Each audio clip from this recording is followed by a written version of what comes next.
Welcome to the Wired to Hunt podcast, your home for deer hunting news, stories, and strategies. And now, your host, Mark Kenyon. Welcome to the Wired to Hunt podcast. I'm your host, Mark Kenyon. This is episode number 180, and today we are back with another Rut Radio episode in which we're getting from the field reports on the progress of the whitetail rut. And today, we've got updates from states such as Michigan, Tennessee, New York, Ohio, Minnesota, and more.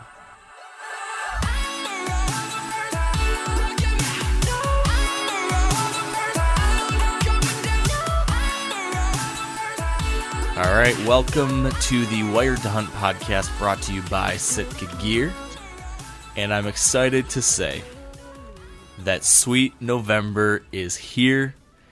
The rut is finally, hopefully the rut is finally here. I think it should be because November is here. And this is one of our Rut Radio episodes, which is why I'm so excited about this.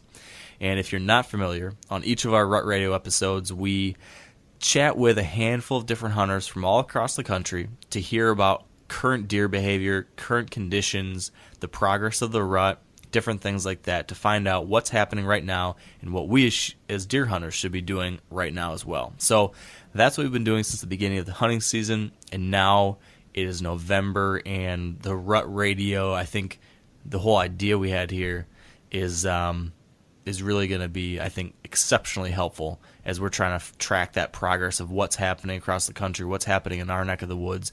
And my buddy Spencer here, you are the man that helps make it all happen, right? And how was this past week for you out there shooting swans?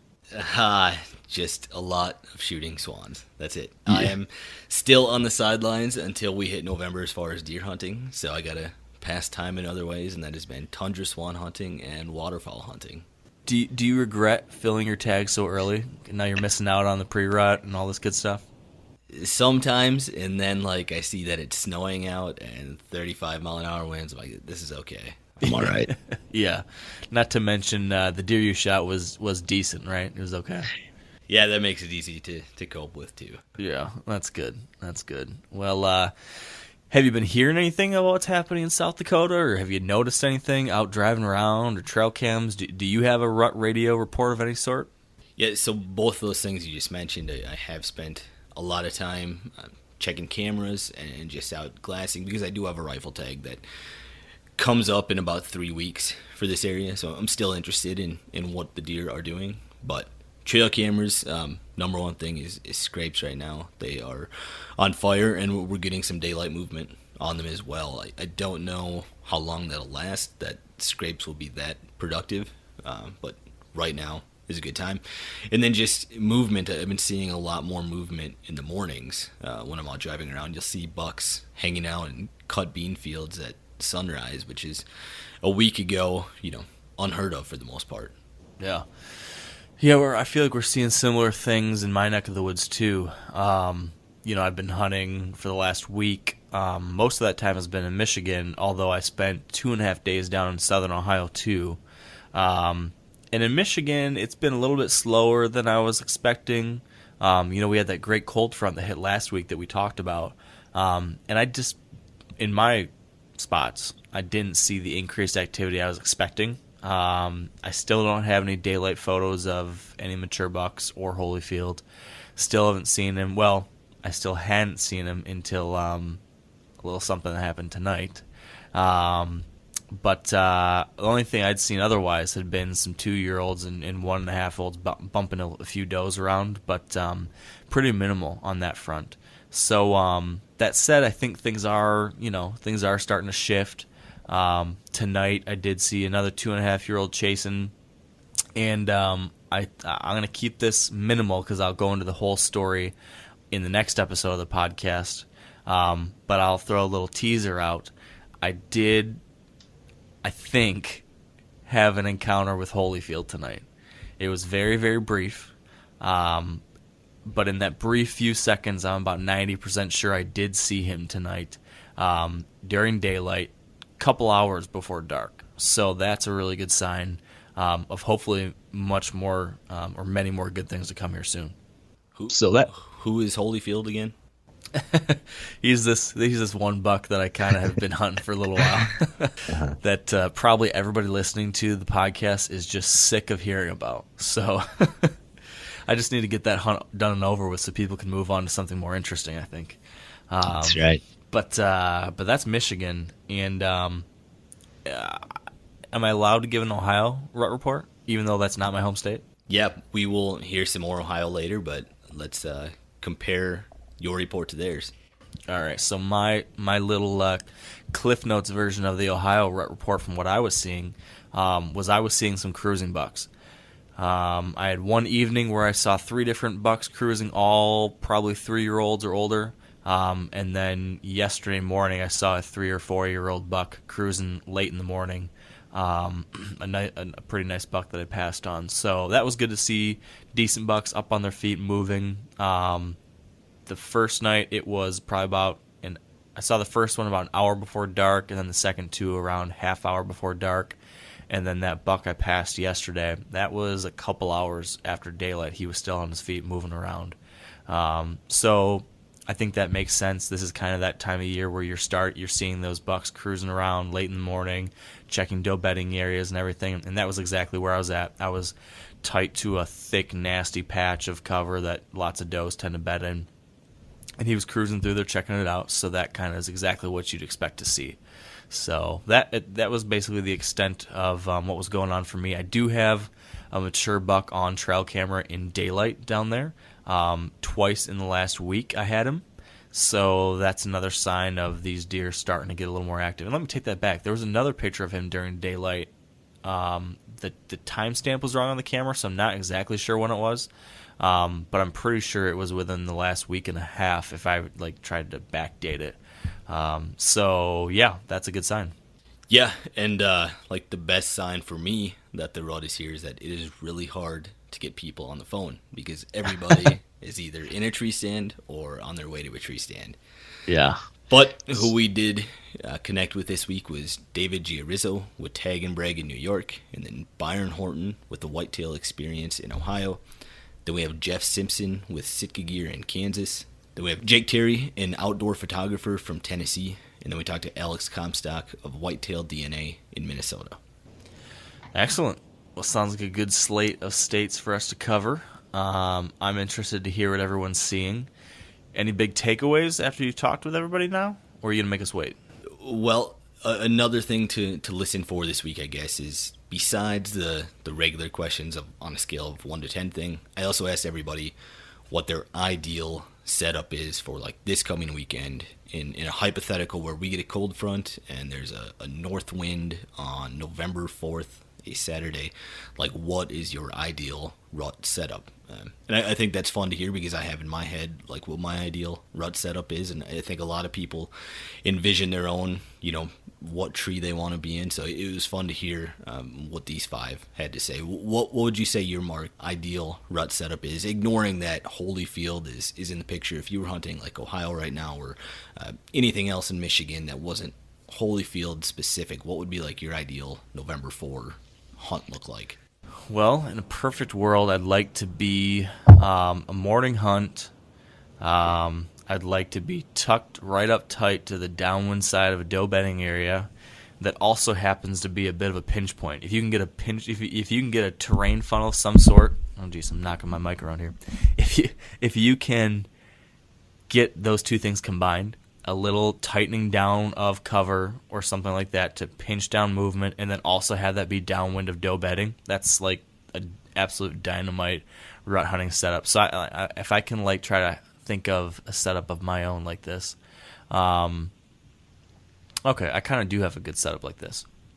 So there is on one of these Michigan farms I hunt, there's a big swamp, and then there's a sort of a ridge of high ground along the far edge of this swamp, and then on the other side of that ridge is an open field. So what you basically have is there's this wide open field, then there's a 40-yard strip of high ground, and then you've got thick swampy water and stuff. So what happens is there's great doe bedding just on the edge of that high ground in the swamp. So there's a bunch of bedding going on right there. And then because there's that open field on the other side, you basically have all the movement downwind of that doe bedding area squeezed into that little 35 to 40 yard stretch of high ground.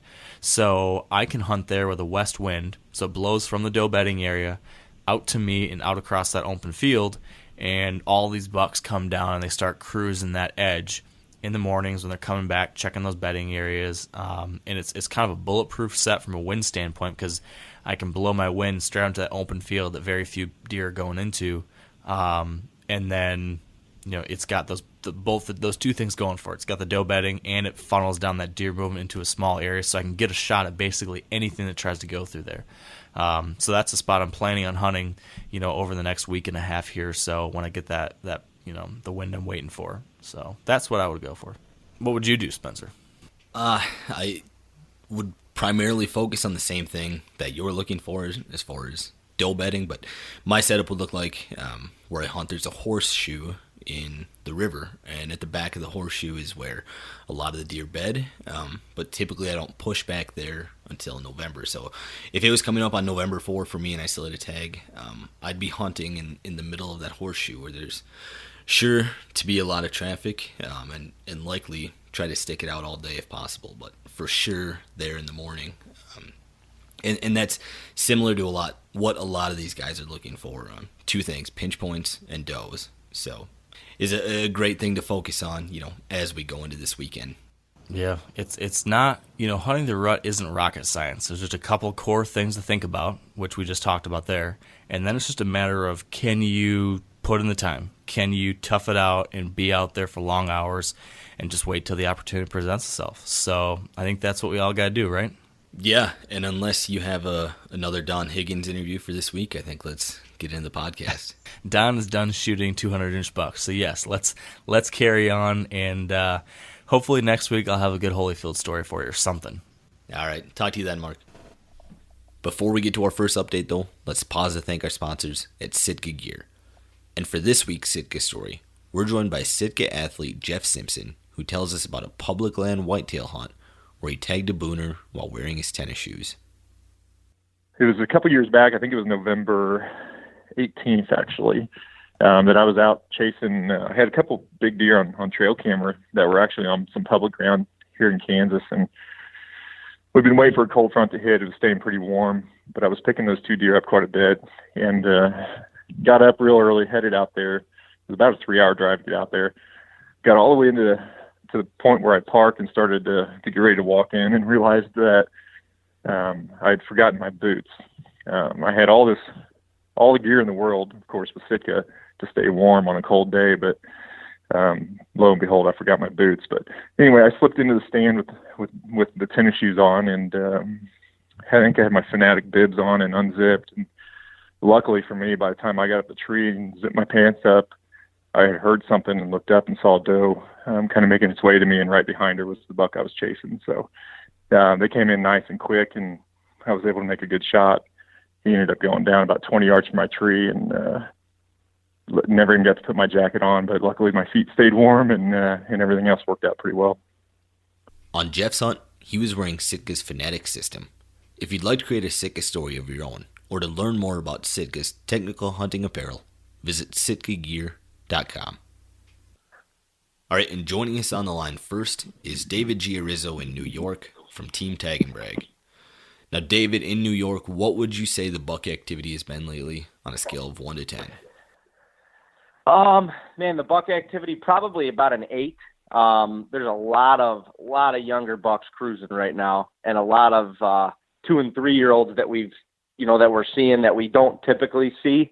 And the reason I say an 8 and not anything higher than that right now is just because we haven't seen like the mature buck, the 4, 5, 6 year old bucks on their feet. At least this past week in the daylight, there's a lot of trail camera videos of them on scrapes, but nothing in the daylight yet. But the younger bucks are on their feet, it seems like, all day long, and looking, begging, hoping for that first doe to come into estrus. Well, are you picking up any new bucks yet this time of year, or is it still kind of the same group of deer you've been seeing all fall? No, you know what? It's pretty crazy. It's probably about 60-40 to bucks that we saw all summer compared to new bucks that are on here now. and that's just trail camera stuff that we're seeing, and a few new bucks that we just randomly see while we're in the woods. But we've had a lot of new bucks move into the area, a couple really big bucks move into the area, so we're really excited about that. Now, how about with sign making? Do you still see bucks that are working rubs and scrapes, or are they doing it as much as they were, a week ago? Yeah. If not even more than they were a week ago. I mean, with New York being a little bit more north, I don't know, how that kind of shifts the movement, but it seems like over this last week, the scrape activity has literally picked up every day. And to where it's gotten more daylight every day, more like even towards the middle of the day hours, that 11 to 2 o'clock hours and stuff.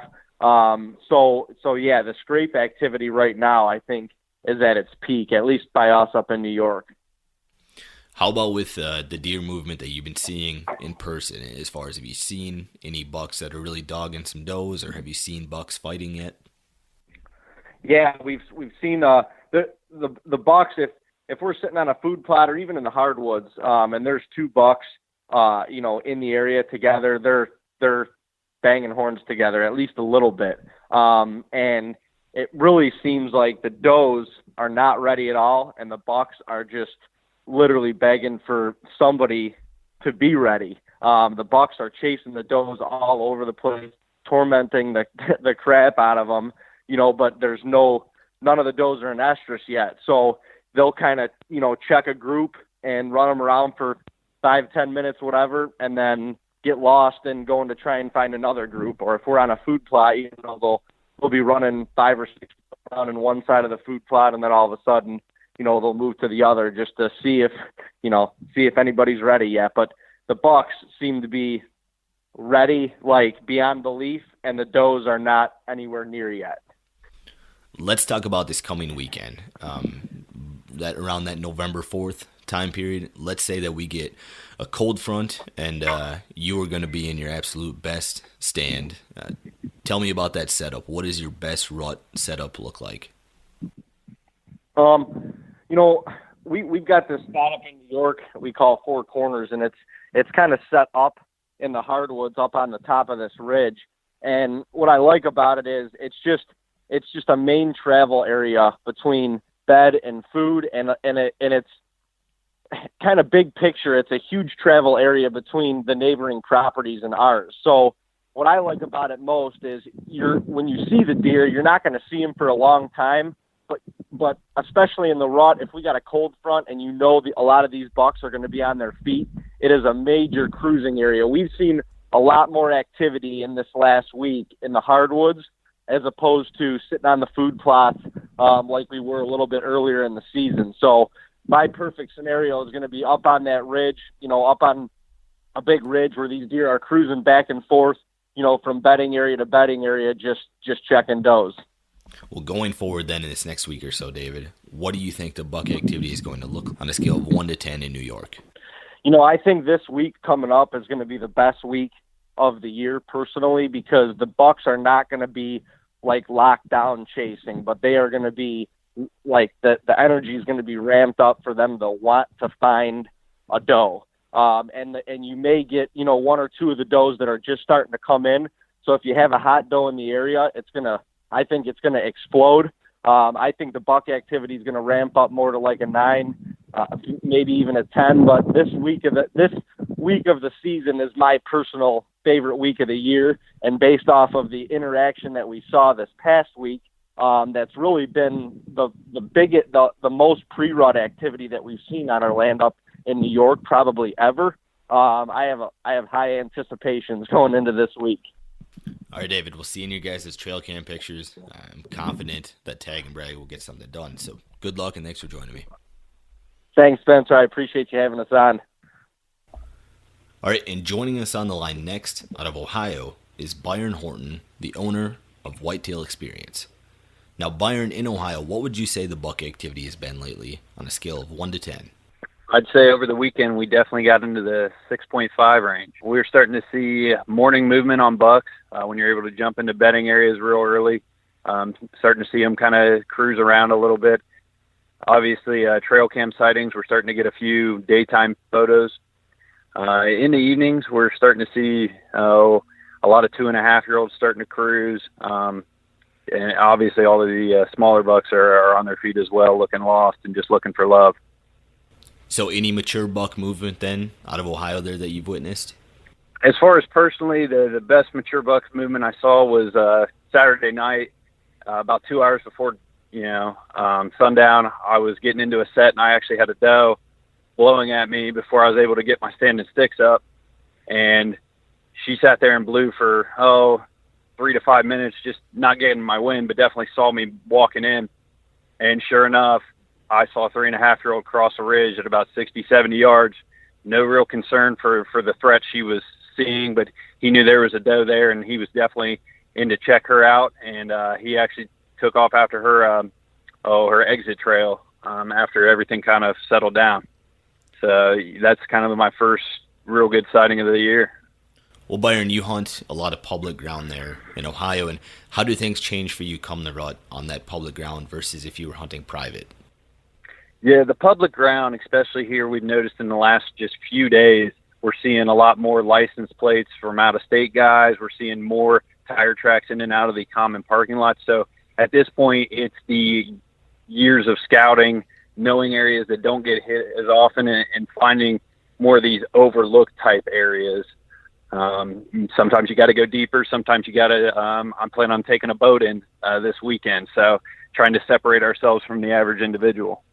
Well, with that said then, let's say this weekend, like November 4th, we get a good cold front, and you're going to be in your absolute best setup. What does that look like as far as stand location, time of day, topography, stuff like that? It's going to be definitely an early entrance into an area near a doe bedding area. I'd like to be on the downwind side. In a perfect world, I'd even be on maybe a military crest where I could maybe catch cruising from downwind, and maybe having a deer working both a thermal and the wind tunnel effect in a very perfect world. I'm not sure that's an area that I've got, but that's where I'd love to be. Well, what does the sign making look like in Ohio that you've seen? Have things picked up or slowed down as far as scrapes and rubs?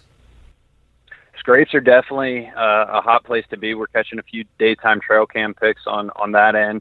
I personally saw a 2.5-year-old work a rub on Saturday night, probably hour and a half before sundown. So they're definitely starting to make their rounds, and that sign is definitely picking up.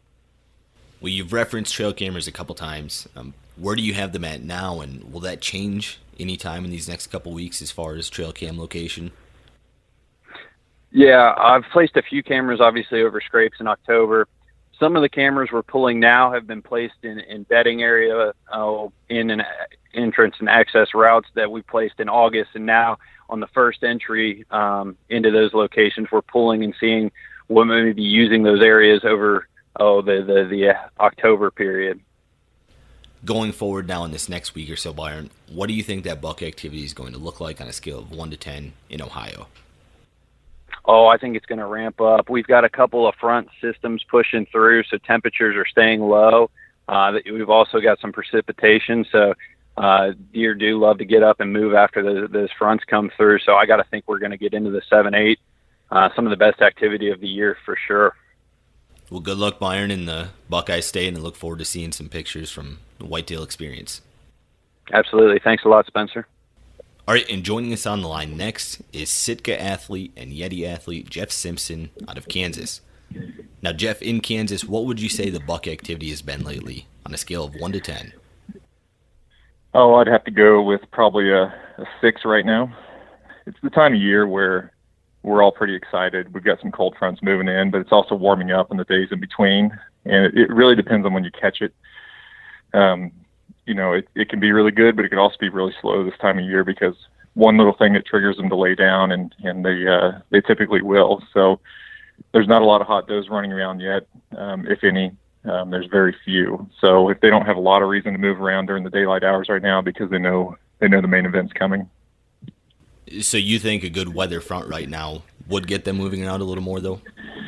Yeah, I think it is. It's actually snowing here today in Kansas, and I'm sitting here in my office watching my trail cameras light up. So they're moving around a little bit. There's been a lot of activity from a lot of younger deer, a lot of does, but I'm still that upper age class is not real active. But with that said, over the last week, I have seen a lot of tines getting broken off on that middle age group, that 140, 150 inch class deer. They're all starting to break some tines, so I think everybody's starting to get a little serious. Speaking of that, Jeff, would you do any calling right now if you were hunting? We're speaking on Halloween right now. Would you be using any rattling or grunting if you were out? Well, if anyone knows me, they know that I can scare any deer in the country with rattling, so I don't care what time of the year it is, I don't rattle. That's personal preference. I will grunt, I will snort wheeze, and I feel like you can almost use that from now all the way to Thanksgiving, somewhere in there, pretty easy. And you can grunt all year long at them. Snort wheeze can get you in trouble if you're doing it too early or too late. But the one thing I do right now is it's prime time for a decoy. So I will put a decoy out from now, probably in the next 10, 15 days, or maybe not even that long at this point. But I do like to run a decoy right now. Well, tell me what that decoy setup would look like. Is it a single buck decoy, or are you using a pair of decoys? It kind of depends.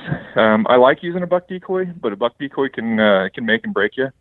I had one of my largest typicals I could have ever shot coming right to me, and the doe in front of him hated my buck decoy, and he followed her as she ran off snorting at me. So, it can break your heart, but it can also, I've had it work really well to where they come right in. If they're cruising alone and you can give them that grunt call and get them to look, and then they have a visual cue as well, you've got a really good chance of them coming over.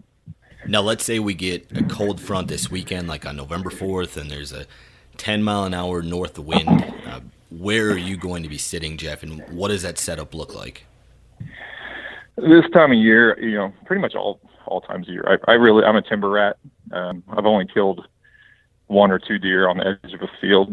So most of my deer have come in the timber. I like getting in there and finding the shelves and finding the pinch points and finding areas that they feel really comfortable and move around. It seems like when they're in my food plots or when they're out in alfalfa fields or when I catch them out in big ag fields, they're always on edge, and they almost treat it like geese. They stay away from the edges and they stay out in the middle. I've had a lot of really nice bucks stand right out in the middle of fields and really never got a shot at them with a bow. So I like to get in where they're at, where I can get them into tight quarters. And the other thing is I think that allows you to call better. You start calling at them, grunting at them or anything else in the field. If you're not running a decoy, they have no visual cue. So it can, sometimes that just gets up your location. Well, Jeff, do you put any stock in what the moon is doing this time of year as we go into November? Yeah, I look at it. This Saturday is a full moon. So, you look at it and you kind of base it off of temperature and everything else, what kind of sky you have, if you've got clouds, if it's clear. And they're going to move no matter what. So the survival of the species depends on the rut. So they're not going to skip out on it. It's just a matter of if they're going to do it during the daylight hours, if they're going to do it at night. And with a full moon, I really like that late morning sit. Seems like that early sit sometimes is really slow because they've already bedded up. But, if you can get in there, I like to slip into my stand somewhere around 9 o'clock and sit to 1 or 2. And during full moon phases, I like to do that a lot. Now, going forward in this next week or so, Jeff, what do you think the buck activity is going to be on a scale of 1 to 10 in Kansas? Oh, I think we'll creep up to a 7, a solid 7, maybe an 8. I think we're still a good 10 days away from it getting really good. So if you look at the wind and you look at the tendencies, you can get a 15-day forecast and look at that. And with the moon and kind of everything that's going on, I think this Sunday we're predicted to be almost 80 degrees.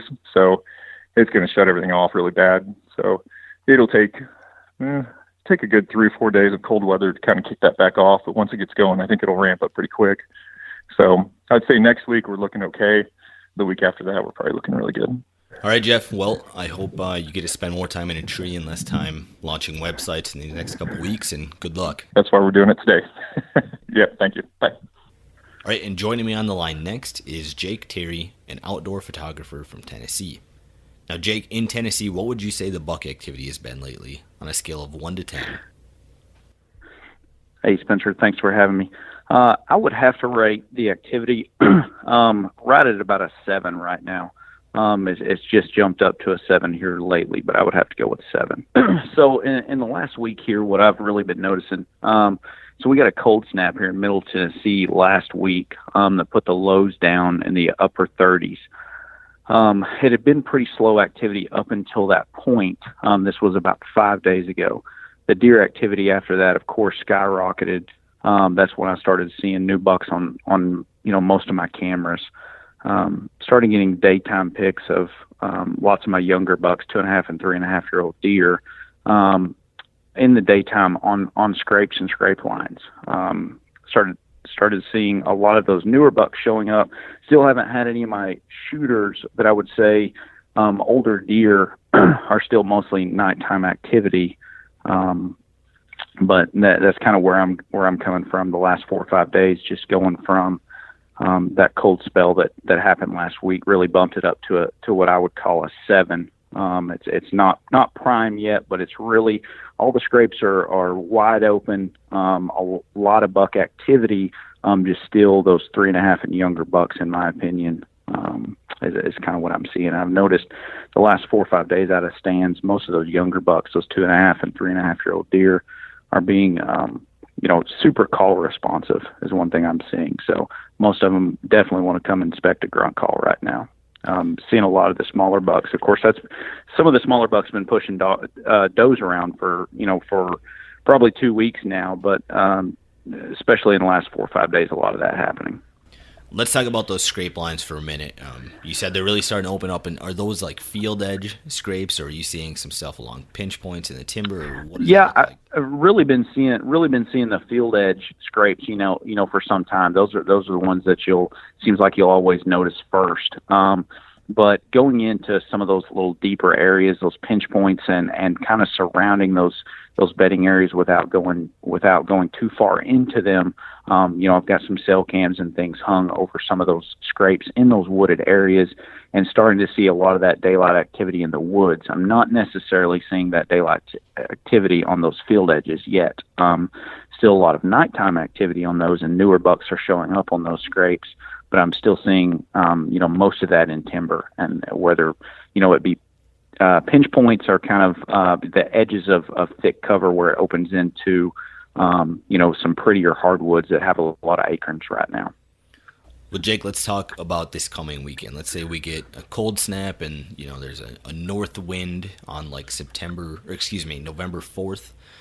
What is your rut setup going to look like? Are you going to be hunting all day? Are you hunting near bedding? What are you going to be doing there? Yeah, unfortunately, the reality is probably that's not going to happen, but I wish. And if that happened, my go-to on November 4th, I would crash into some of my better spots that are going to be on the edges of bedding, and I've got to be in stand all day if it's November 4th. If it's November 4th and you see that kind of cold front, it's definitely something I want to spend as much time as possible. This week coming up and the 10 days coming up is kind of everything we dream about and talk about all year. So I'm going to spend as many hours in the stand as possible, because those daylight pictures of activity that I've kind of been seeing these last 5 days are just going to multiply over these next few days. And like I said, a cold front, of course, we all know is going to help even that much more. So, well, sticking with talking about these next couple of days, what do you think this next week is going to look like in Tennessee on a scale of 1 to 10 for buck activity? I'm hoping that it jumps up from a 7, that we're going to be in an 8 or 9. The only thing I'm worried about a little bit as far as activity goes would be, this next week, the forecast right now, and of course that seems like it changes all the time these days, but all of us that are hunters are kind of, part-time weathermen also, but it's looking pretty warm right now, because of the days that are coming up. I believe there's still going to be good activity, and with the moon phase and everything, I still can believe that it's going to be an 8 or 9, going into this next week. I think these next 7 days are some of my favorite to hunt, as I'm sure that it's the same for a lot of us. All right, Jake. Well, I hope you get that cold front, and good luck in Tennessee. Thank you. I appreciate that. Good luck to you guys too. All right, and joining us on the line next is the founder of Whitetail DNA, Alex Comstock. Now, Alex, in Minnesota, what would you say the buck activity has been lately on a scale of 1 to 10? I'd say overall it's probably been somewhere around a 2 or a 3. It's been pretty dead out there. Yeah, I just haven't been seeing any mature bucks. I mean, younger bucks and some doe movement, but it's really just been pretty dead, even with the cold front that we just recently got. Well, everyone else I've talked to, Alex, is, said upwards of 7 or 8. Why do you think it's been so dead for you in Minnesota? I think it might be even me, not everyone else, just because I just moved back to Minnesota and I'm kind of behind the game a little bit, trying to play catch up. I do know a couple of guys in the area that shot bucks recently, so maybe the buck activity's been a little higher for others, but I think hopefully in the next week I can start to figure things out. I've been kind of just bouncing around like between doe bedding areas, or what I perceive to be doe bedding areas, kind of like little pinch points. I've done about 90% running guns. So kind of just trying to focus on the does right now. I mean, we're trying to, the next couple of weeks is going to be more and more. I'm going to be focusing on the does more and more.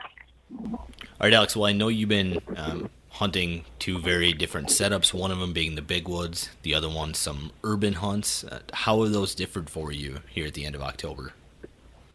Yeah, the urban hunting has been, in the city, it's been a little more deer movement, but out in the big woods, it's just been, cameras are showing all nighttime. And so I'm hoping that in the next weekend and the next week or so that the big woods is going to start to get better, because we did some scouting and hung some stands out there with, there was just tons and tons of rubs and scrapes. So I know they're there. What going forward in this weekend, like November 4th, say we get a good cold front and a 10 mile an hour north wind, what is your ideal setup around Duluth on that public land and those urban hunts?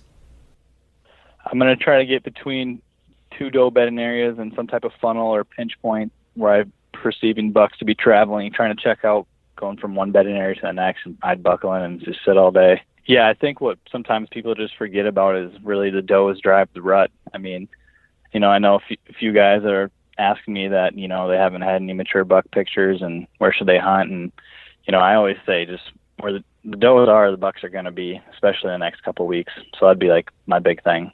Well, you talked about your trail cameras a little bit. What are those focused on right now? Are you looking at scrapes or just on trails? Yeah, I still have all my cameras pretty much over scrapes. I'll probably start to transition some of those into funnels, but I really don't rely on trail cameras as much as I do earlier in the year during the rut. It's more historical and just trying to get in those funnels and pinch points and kind of your classic rut setups. Will you try any calling in that time period as far as grunting, snort wheezes, rattling? Yeah, I'm usually pretty hesitant on the blind calling, but I will, especially once we get into first, second week in November. I'll definitely do some rattling sequences and some grunting and whatnot. So it can definitely work.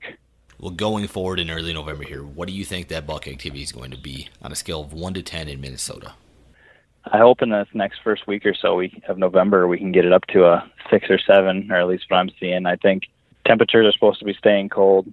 We already have snow on the ground up here, so I'd like to think that these bucks are going to start chasing here pretty soon. All right, Alex. Well, good luck in Minnesota. If you can't get it down there, then I hope North Dakota works out for you. Yeah, me too. Thanks so much. And that concludes this week's episode of Wired to Hunt Rut Radio. At the end of this week, I am hopping on a plane to go to Texas and hunt deer, so my early November is going to be very different than ones of the past. However, I'm excited to hear how everyone in the Midwest does, so you can hit us up on Facebook at Wired to Hunt. You can hit up Mark on Instagram at Wired to Hunt. You can check me out on Instagram at Spencer Newharth. And we thank you guys for listening. We also thank our sponsors at Sitka, Whitetail Properties, Whitetail Institute, Huntera, Matthews, Maven, Yeti, and Trophy Ridge. And as always, stay wired to hunt.